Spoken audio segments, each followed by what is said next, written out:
começar aqui com vocês, né? Ah, agora eu peço que vocês tenham um pouquinho de paciência comigo também, tá? Acho que será que todos veem? Todos estão vendo? Ok, então vamos lá. Então, como, quando e onde? Os desafios do diagnóstico precoce, tá? Eu sou Elisa Neiva de Lima Vieira, eu sou psicóloga clínica, coordenadora da Selective Multis Association. Nesse ano, me encontrei com a minha grande paixão, resolvi levar a minha grande paixão. Esse ano eu não me encontrei com a minha grande paixão é o mutismo seletivo, e resolvi levar para a universidade, aonde eu estou desenvolvendo, então, uma dissertação de mestrado, que agora chegou o momento para isso, né? Então, nesse momento, eu sou mestranda na PUC de Campinas, com a professora doutora Solange Weschler. Bom, quanto mais cedo, melhor. A realidade brasileira. Nós conseguimos, no Brasil hoje, diagnosticar, ter o diagnóstico precoce do mutismo seletivo? Ainda não, tá? Ainda é difícil que nós possamos fazer o diagnóstico precoce. Essa realidade, ela mudou bastante. Então, eu vou me ater nessa minha apresentação com vocês, para explicar um pouquinho como essa realidade mudou, por que ela mudou, e eu vou falar do ponto de vista social do mutismo seletivo em relação ao diagnóstico, porque logo depois de mim vem a doutora Vera Joffe, que vocês já conhecem, e eu tenho certeza que ela vai completar a minha apresentação, com certeza, e nós vamos poder fazer uma apresentação bem completa, tá? Então, nós conseguimos diagnosticar cedo, né? Não, nós não conseguimos. Por que que nós não conseguimos diagnosticar cedo? A gente vai estar vendo no decorrer, né, do processo, mas eu já adianto para vocês algumas questões. O mutismo seletivo ele é extremamente desconhecido, não é que ele seja desconhecido no Brasil, ele ainda é desconhecido no mundo, né? Então, nós temos a sorte de países que são mais desenvolvidos terem mais pesquisas e poderem, de uma certa maneira, alavancar mais as campanhas de conscientização. No Brasil, nós demoramos para que isso acontecesse, foi um processo muito longo. O mutismo seletivo, ele tem mais de 100 anos, tá? Que ele existe, que ele é entendido como a tartamudez, mutismo eletivo, e assim foi mudando até que chegasse ao mutismo seletivo, tá?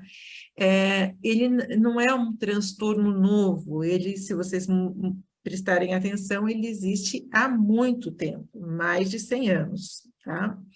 Então, quanto mais cedo eu realizo o diagnóstico de uma criança, se é que é possível fazer esse diagnóstico numa velocidade desejável, consequentemente, melhor eu vou conseguir tratar essa criança, tá? Nós vamos ter mais ganhos tratando essa criança mais cedo. Por quê? Eu costumo dizer que eu gosto da palavra sedimentado, mas talvez ela não seja uma palavra tão boa. Eu acredito que o mutismo seletivo, quando ele não é tratado tão cedo, ele não está tão sedimentado, né? Perdão. Quando ele é tratado cedo, ele não está sedimentado, tá? Gente, por favor, só um pouquinho para a gente desligar os microfones, por favor. Ok. Então, cedo na vida de uma criança representa muito, tá?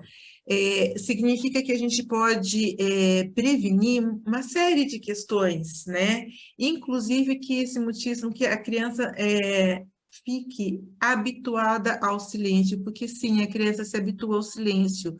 Ela quer falar, mas ela não consegue, mas num determinado momento ela acaba se habituando ao silêncio. Então, existem falas comuns, né, das crianças, eles trazem com muita clareza, eu estou bem assim, eu não preciso falar, né? As minhas amigas me entendem, elas me ajudam a falar.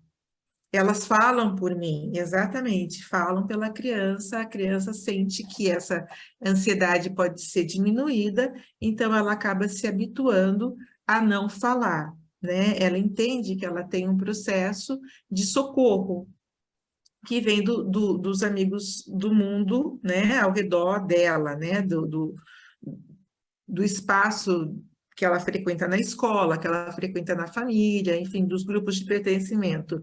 E ela acaba se acomodando, mas não é um acomodar desejável. Ela deseja falar, mas ela não consegue, mas ela fica num impasse. Ela quer, mas ela não consegue. E é aí que nós temos que trabalhar, né? Na adolescência, né, as evidências mostram que as crianças tratadas em idades mais tenras tendem a reagir mais rapidamente ao tratamento, né? E na adolescência, o tratamento pode se tornar um pouco mais difícil, mas nunca impossível.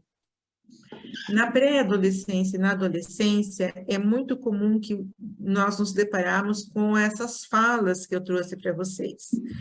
Por que que eu tenho essas falas para dar para vocês como exemplo?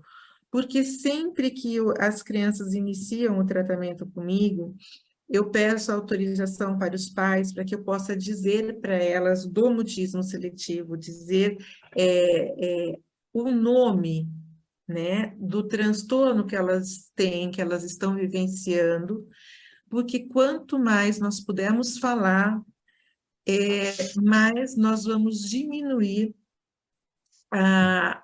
o medo da criança. Eu acredito nisso, né? E nós vamos dar chance para que essa criança possa lutar, para que ela possa ter o universo interno dela fortalecido para sair desse transtorno. Obviamente, com a ajuda do psicólogo, do psiquiatra, de toda uma equipe, da família. O tratamento do mutismo seletivo é um casamento com a família, com a criança e com todos os profissionais. E a chave para todos os males, não só o mutismo seletivo, é o diagnóstico precoce. Por favor, o áudio de alguém está ligado, eu não consigo visualizar agora, mas nós pedimos para que desliguem.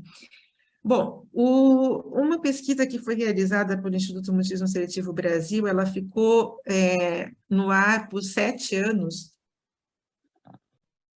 já foi apresentada em alguns congressos, e essa pesquisa, um dos eixos básicos dela, me traz que 98% dos pais realizam a primeira busca pelo diagnóstico de mutismo seletivo, tá? Então, isso aponta que profissionais da área da saúde, incluindo psicólogos, fonoaudiólogos, médicos, não são as pessoas que estão buscando mais pelo conhecimento do mutismo seletivo, tá?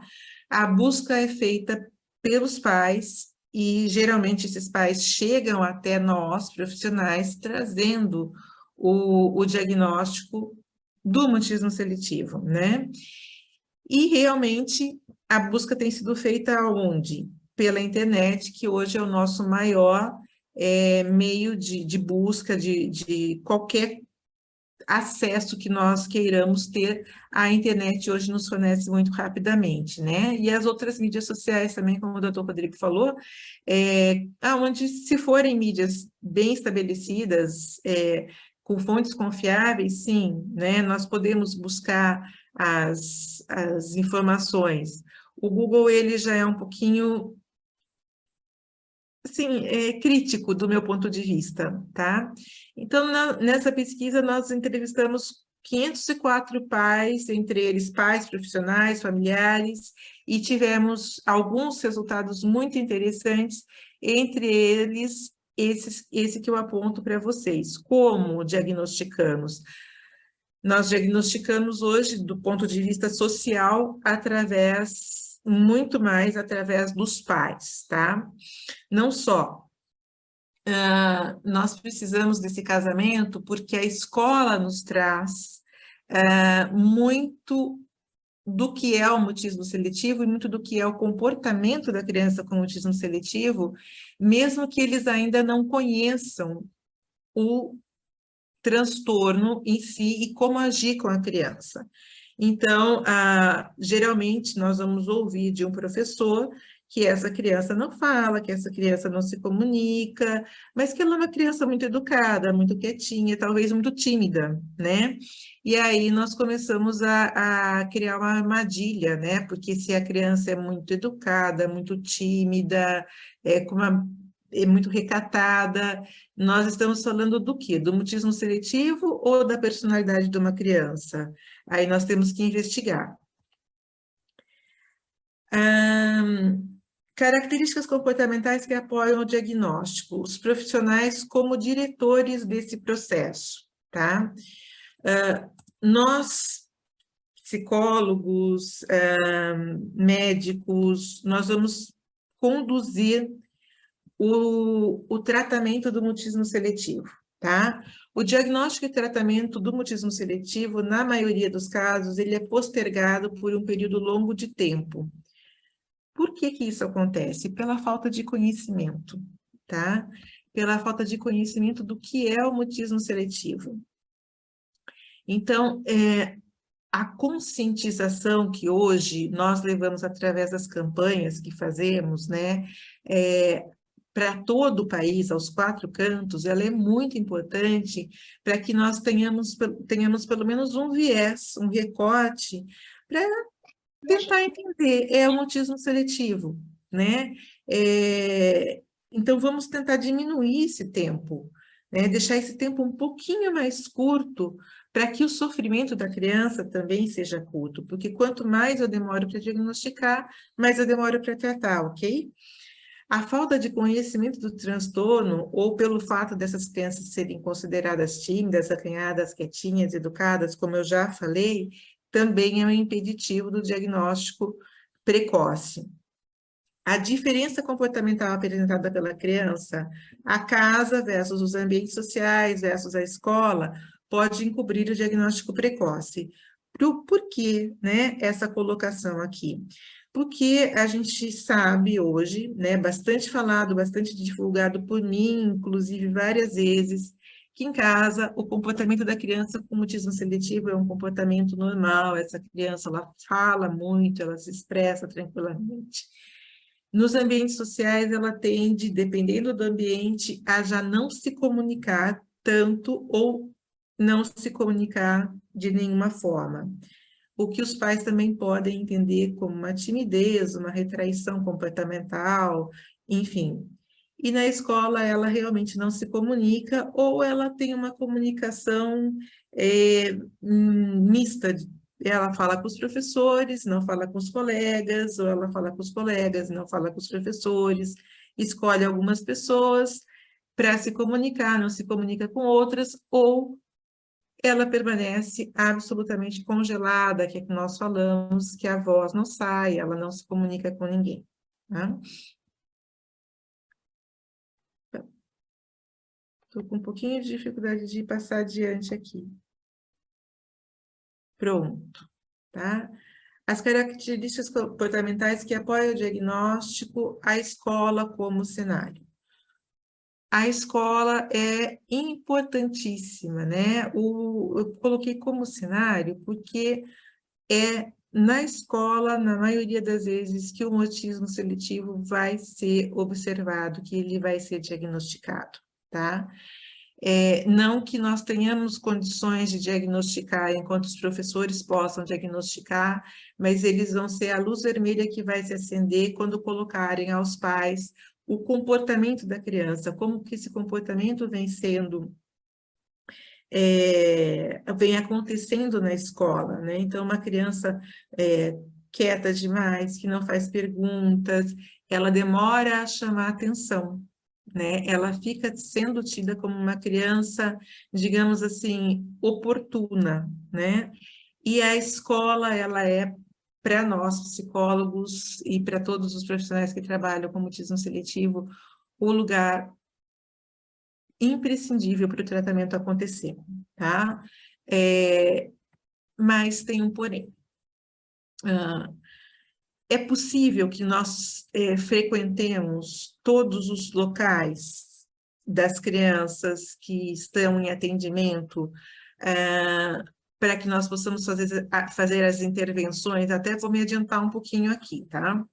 É possível que nós vamos até a casa das crianças, que nós possamos ir até as casas, que nós possamos ir até as escolas, que nós possamos sair do ambiente clínico, que é o mais indicado. No momento, ainda não é possível, tá? Por quê? Porque nós temos uma gama muito grande de estados e cidades em atendimento. Então, eu preciso estar atenta ao online mesmo, sabe? Eu tenho que ter essa conexão com o online. Quando existe a possibilidade, isso é feito, a visita é feita e a intervenção é feita. E não só isso, eu vou falar um pouquinho mais adiante. Nesse quesito escola,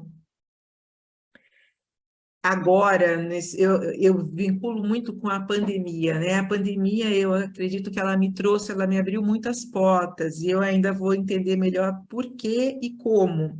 Mas, com a pandemia, eu consegui entrar pela tela em muitas escolas, fato que não havia acontecido antes da pandemia, mesmo com solicitações de escolas próximas, porque as escolas se apresentam muito receosas com a participação do psicólogo. Essa é a minha compreensão, né? Então, a luta para ir até a escola, ela é muito grande. A luta para sermos ouvidos pela escola é muito grande.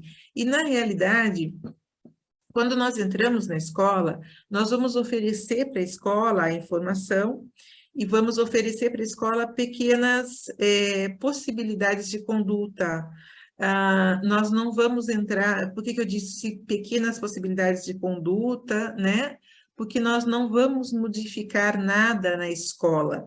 Isso eu tento deixar muito claro quando eu faço as intervenções com as escolas, porque é preciso respeitar o espaço de todos, né?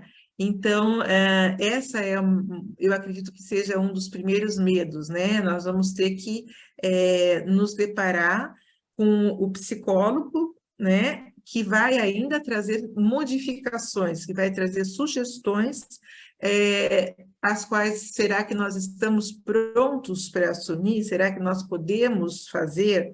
Não que não haja o desejo, né? Eu acredito que há o desejo, sim, mas será que podemos? Será que estamos preparados? Será que haverá permissão? Porque nem sempre nós podemos contar somente com o professor, nós precisamos do apoio de toda a escola, né? Às vezes a gente precisa do apoio da direção, às vezes isso tem que ser levado para uma secretaria de educação, se são escolas públicas. Então, assim, o processo, ele é um processo bastante delicado, e eu costumo dizer que a gente faz uma colcha de retalhos quando a gente faz um tratamento do mutismo seletivo. Então, esse é um impasse grande que nós temos, mas que eu venho observando que ele vem aumentando a possibilidade de vinculação com as escolas, e eu tenho estado bem, bem feliz com isso.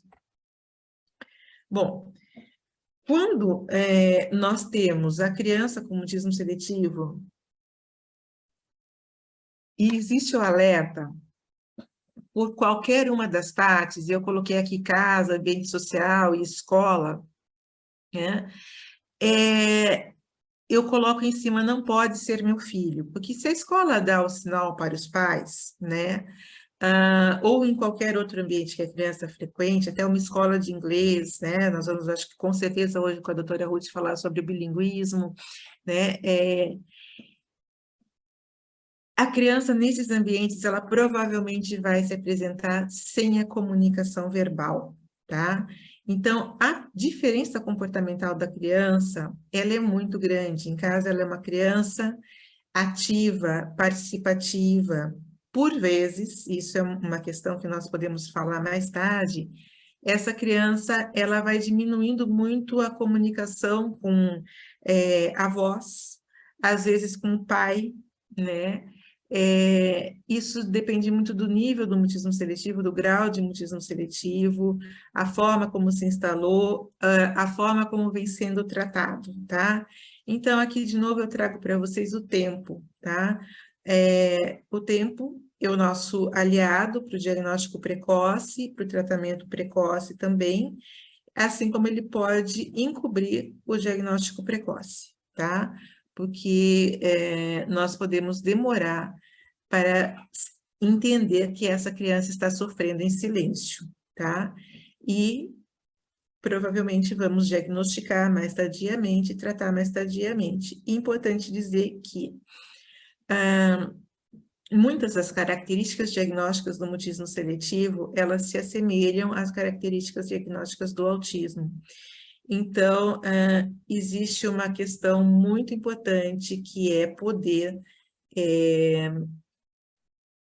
confundir, em termos diagnósticos, os dois, o transtorno do espectro autista, o TEA, e o transtorno do mutismo seletivo, tá? Lembrando que eles podem coexistir, ok? Como nós tratamos, né? A observação do comportamento da criança, ela nos dá o alerta para o diagnóstico, tá? Então, basicamente, em clínica ou fora da clínica, o diagnóstico, da minha parte, a forma como eu gosto de fazer é ver o fazer a observação da criança, tá? Eu recebo vídeos, eu observo os vídeos, isso tudo sempre com a anuência dos pais, tá?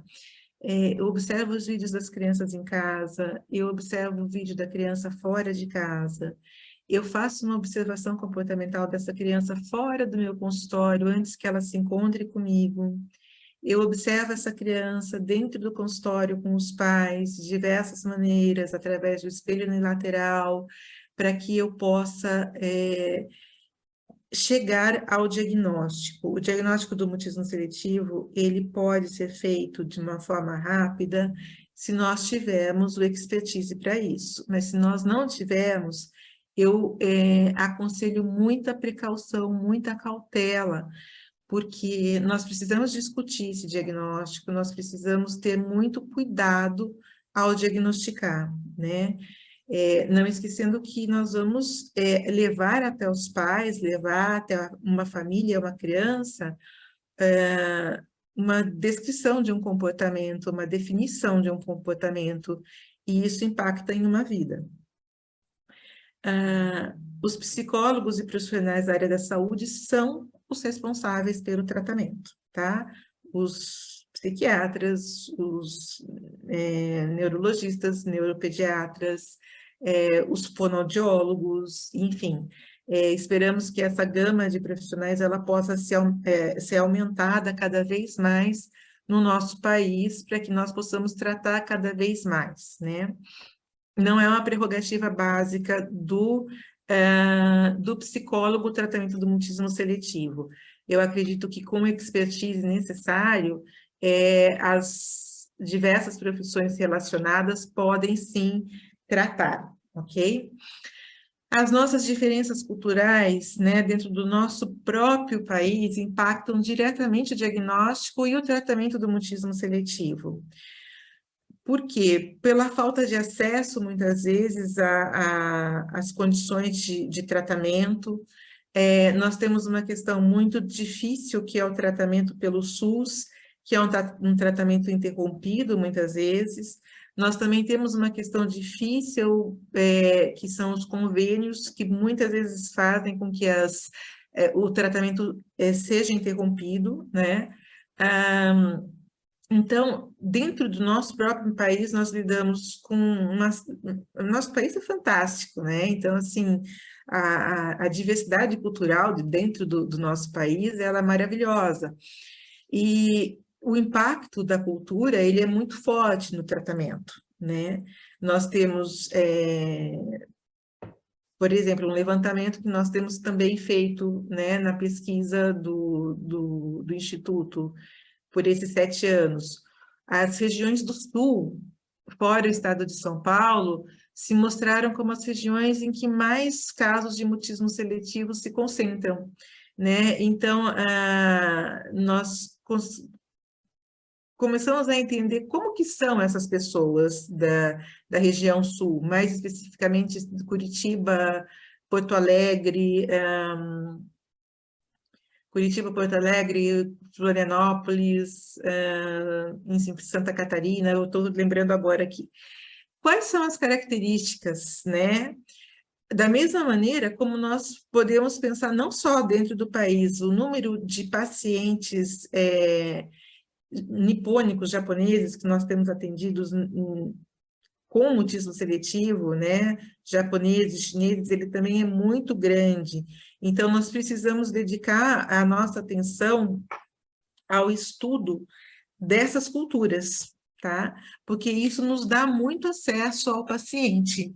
Então, vejam que não é só o tratamento em si, né, não é só tratar o estudo, expertise do que é o mutismo seletivo, a gente tem que tratar de uma maneira geral, a gente tem que ter uma compreensão global do que se encaixa na vida dessa criança, né, e dessa família. As condições diagnósticas e de tratamento são naturalmente diferenciadas devido às diferenças culturais, tá?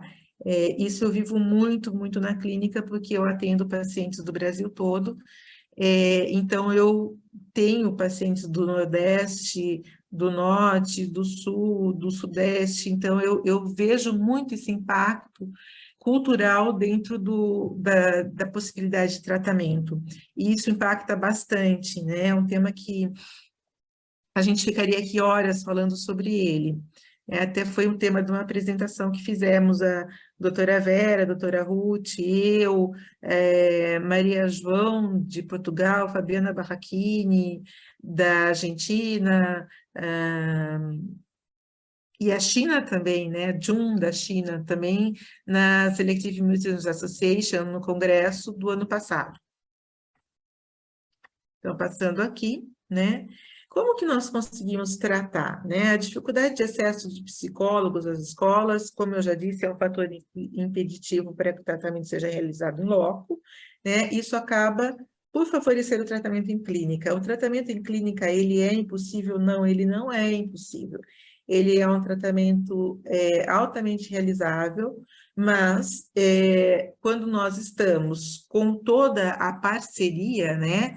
Quando nós temos todos doutora Ruth Peregrinic entrando, quando nós temos o envolvimento de todas as esferas, né, o tratamento, ele segue melhor, né? Então, em clínica, eu tento sair o máximo possível da clínica, tá? Eu sempre saio para as exposições quando a criança ela está vinculada, quando a criança ela aderiu ao vínculo, quando ela está pronta para sair, eu saio com a criança, ou então eu observo a criança com o pai, e nós vamos tentando diminuir a clínica, né? Mesmo no tratamento online, né? Existe a possibilidade total de nós orientarmos os pais, então existe uma psicoeducação que é feita com os pais, tá? E várias técnicas que nós podemos usar para ajudar nesse tratamento que é feito online, né? Então, quando diagnosticar, onde diagnosticar, como diagnosticar, eu acredito que nós estamos falando no plural, né? Nós temos diversas formas de diagnosticar, diversos lugares para tratar, né? Então, isso está acabando, né? Vem trazendo para o nosso país uma possibilidade muito, muito grande de acesso ao diagnóstico e ao tratamento. Inclusive, a notícia que eu recebi hoje é que já pudemos caminhar para sanção, né, da lei federal do mutismo seletivo, que vai contemplar, né, claro, existem muitas instâncias ainda a serem percorridas, eu não quero me adiantar com isso, mas é uma publicação da Virgínia Almanza Salim hoje, me deixou extremamente feliz, nós estamos conseguindo chegar muito perto de trazer uma lei que contemple as crianças, por quê? Nós temos na nossa legislação possibilidade, sim, de contemplação das crianças, porque nós temos o PEI, que nos Estados Unidos é o IELP, mas no Brasil ele não pode ter nenhum tipo de intervenção para as crianças com autismo seletivo. Então, nós temos que fazer uma roda muito grande para poder contemplar as crianças com uma outra entrada de processos de lei, né? E isso vai ser extremamente bom e significativo, porque as crianças vão começar a ter o que nós chamamos de acomodações, né? As acomodações das crianças, nas escolas elas vão começar a ser contempladas com essas acomodações, isso vai ser magnífico, porque nós vamos poder, então, ter mais acesso, né? A questão da lei, eu vou pedir para a Virgínia depois falar no Instagram dela, porque eu não domino muito bem isso, eu sei que eu preciso falar, eu sei que eu preciso pedir, mas eu não domino muito bem, então eu vou deixar para que ela fale, né? O que provavelmente, né, aqui fez com que os números de diagnósticos do mutismo seletivo aumentassem em nosso país, né?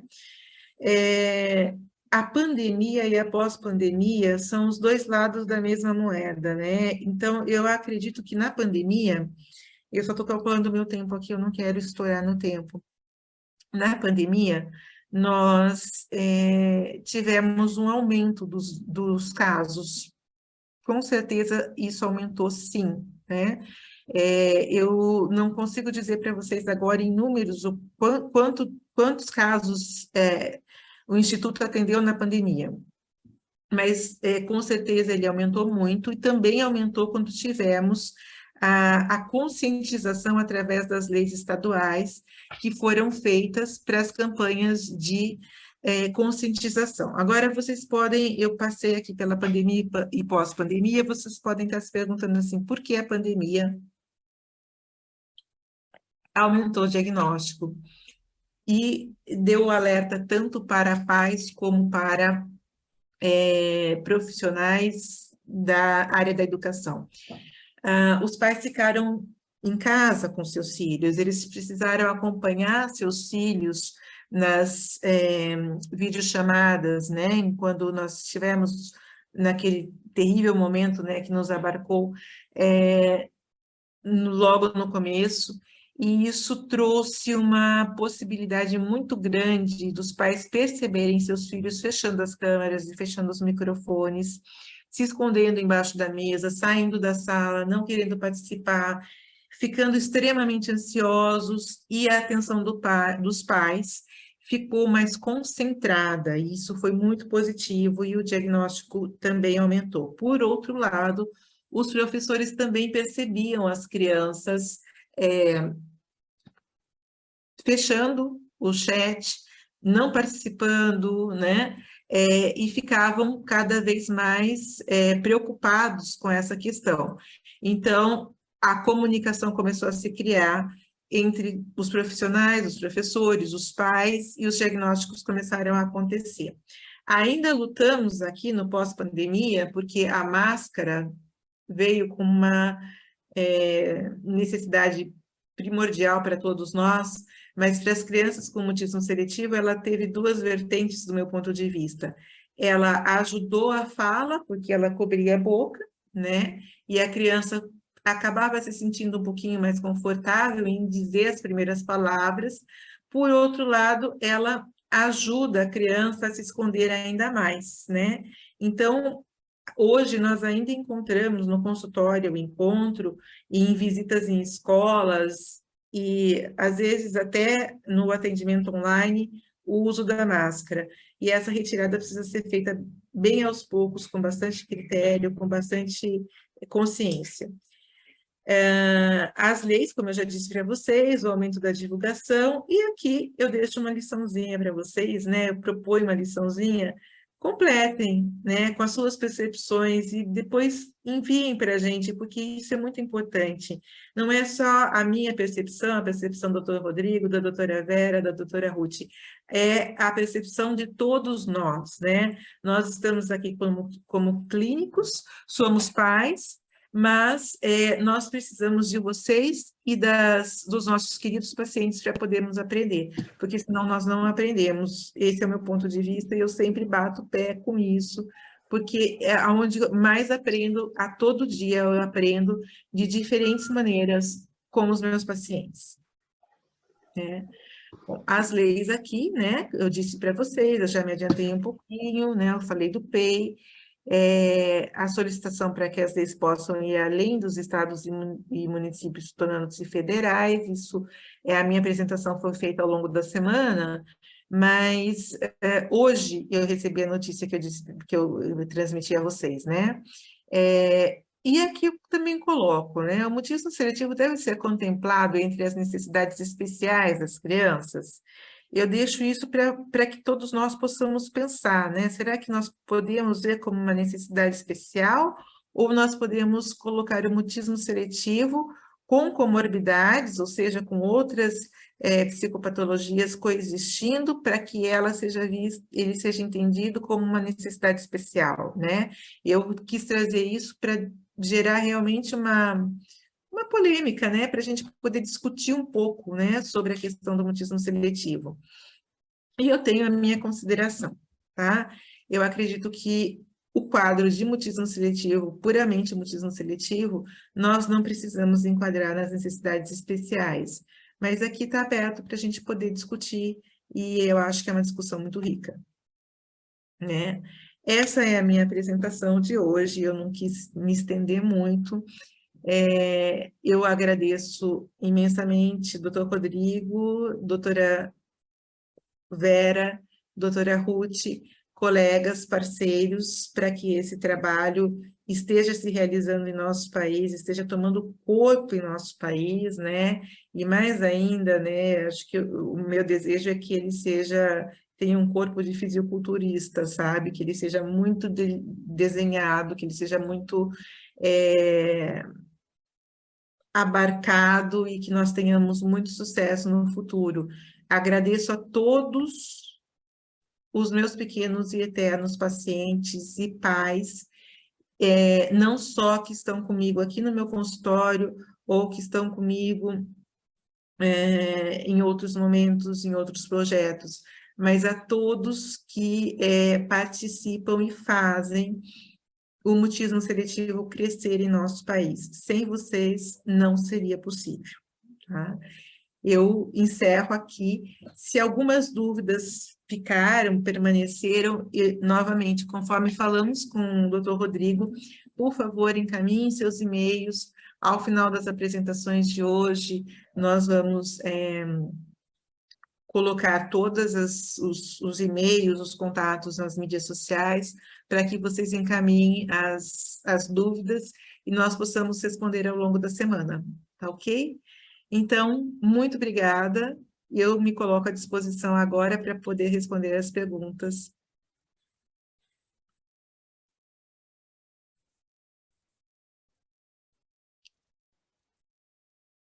Vocês me ouvem? Sim, te ouvimos, sim. Sim, pois estou aqui, não sei, eu não vi não estou, vou ver as perguntas agora.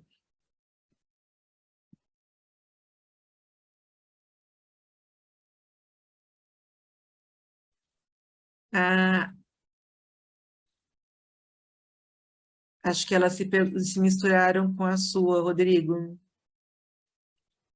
Ah, sim, tem uma pesquisa, descobri o mutismo seletivo numa pesquisa feita pela internet, pois não achava normal a mudez da minha filha, nem sabia que isso existia, e desde então passei a pesquisar muito sobre o assunto, e esse ano saiu o diagnóstico dela confirmando a hipótese. Kelly, que bom que você tem o diagnóstico, que bom que você pode agora ter uma direção, né? O mais importante é a gente ter a direção, a gente estar ao lado das pessoas que podem nos acolher, né, e nos direcionar. Esse é a luz que a gente precisa no nosso caminho, ela é muito importante, né, porque nós, enquanto pais, ficamos inundados com os nossos sentimentos de ansiedade também, e precisamos ter uma separação para poder tratar, e isso não é fácil. Atualmente moro na Holanda e aqui trabalho atendendo crianças e adolescentes. Eu aqui já atendi 2 crianças, acho que apresentam um comportamento de não falar em situações sociais, e principalmente na escola, mesmo na...